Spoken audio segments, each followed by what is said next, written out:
ትናንት ከምሽቱ 2 ሰዓት ገደማ እኛ ሰፈር አካባቢ አንድ ሌክዠሪ የሚባል ካፌ አለ። እዛ ቁጭ ብዬ መጽሐፍ እያነበብኩ ነበረ።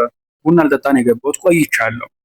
ቤቱ ለስለስ ያለ ዘፈን ተከፍቷል። ኮዚ ነገር ነው፣ ደስ ይላል፣ ብዙ አይረብሽም። እኔ ደግሞ የተቀመጥኩት መሀል አካባቢ፣ በቀኝ በኩል የሆነ ግድግዳ አለ፣ እሱን ተደግፌ፣ በግራ በኩል ደግሞ ሰዎች አሉ።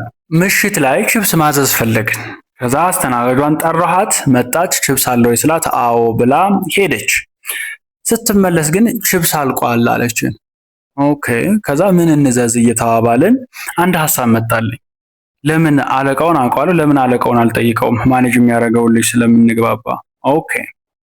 ከዛ ቆየሁኝ። እንዳጋጣሚ መጣ በቀኝ በኩል። ሲመጣ ቺፕስ አለቀ እንዴ ያልኩት። አይ ቺፕስ አልቆ ሳይሆን ስለሚቆይ ነው የለም የምንለው አለ። አይ እኛ እያነበብን ስለሆነ ችግር የለውም ይታዘዝ አለን። ታዘዘ። ቺፕሱ መጣ፣ በላን እላችኋለሁ።